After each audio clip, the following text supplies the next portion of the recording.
Hey guys, today we're going to use the foot as a way of diagnosing the liver. And of course, my disclaimer here is that you're not really diagnosing a liver disease. You have to go to the doctor and have them do tests to figure that out. But this will give you some good clues on a potential problem with your liver. Okay? That being said, let's dive in. And these are just little indicators that can actually help you narrow things down. First thing we're going to talk about is the little red and brown dots. They can be larger and smaller. And you can also have like a little shininess to them. They're usually on the lower leg. That is poor circulation, and that is usually a liver problem. It could also be diabetes. It could be many other things, but you see this a lot when people have liver problems. So the actual appearance of the lower leg and the foot gives a lot of great information about the overall health of the person, because the heart has to send blood all the way down to your feet and then back through the vascular system. And usually if there's a liver problem or a heart problem, whatever, there's going to be a vascular problem. And you're going to see it in this part of your body a lot because of the poor circulation that's occurring.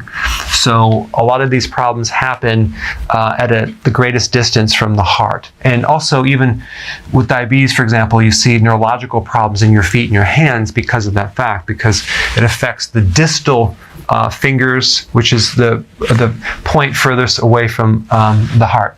Okay, so you'll see red and brown little discoloration type specks on the lower leg, and then something called spider veins, or another name would be spider nevis, which usually see this in cirrhosis. And what's happening to the liver is you're building up a lot of estrogen, and too much estrogen can affect the vascular system. So you can see varicose veins and spider veins, and you can see them in the lower legs. Then we have cracked heels, okay? This is usually a vitamin B3 deficiency or an omega-3 fatty acid deficiency. Why? Because one of the functions of the liver is to make bile and help you absorb these fatty acids, not just omega-3 fatty acids, but vitamin A, which could be involved in the skin, vitamin E, which could be involved in the skin. Those are fat-soluble vitamins. But vitamin B3 also affects the skin. Other B vitamins also can affect the skin as well. Just how they relate to the cofactor to help the enzymes work, especially with proteins. So B3 deficiency can create a problem. Another name for that would be pellagra. People with pellagra, which is a B3 deficiency, have a lot of skin issues. All right, itching of the foot. Usually in the bottom of the foot, that is a backup of fluids into the liver. It's a congested liver. It could be bile backing up, and you're getting a buildup of histamines, a congested liver, so you can have itching in the foot.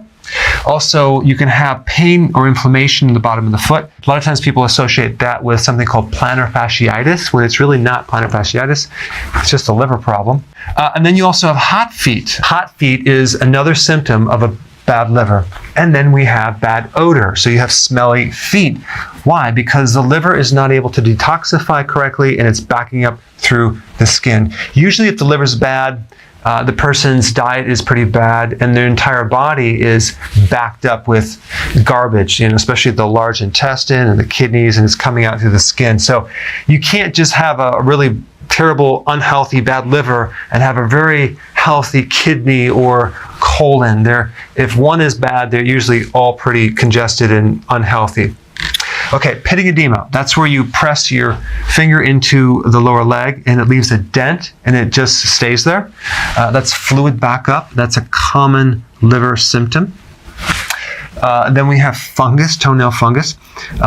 People with liver problems have a higher level of fungus growing on their body because they usually have an imbalance in the microflora in the gut, and that is going to relate to an overgrowth of fungus and yeast on the outside of the body. So that's why you see like dandruff and psoriasis, toenail fungus, and then the nail bed.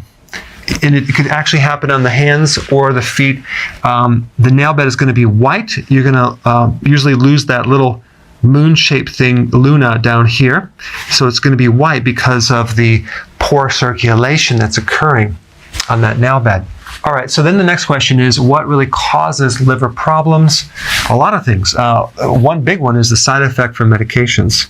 Another one is a lot of sugar in the diet, especially high fructose corn syrup. Cooked foods. So if you're just having canned foods, which are pasteurized, and you're not having anything raw, that's eventually going to be very, very hard on the liver and the kidney.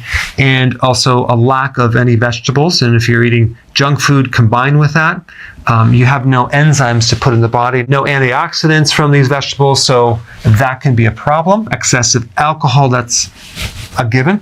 And then excessive protein. So if you're doing massive amounts of protein, it built up a lot of nitrogen waste. Over time, that can then overload the liver and the kidney and put a lot of stress on it. So if there is liver damage or kidney damage, you want to go a little lower on the protein, higher in the vegetables. Okay, so now what is a good diet for the liver?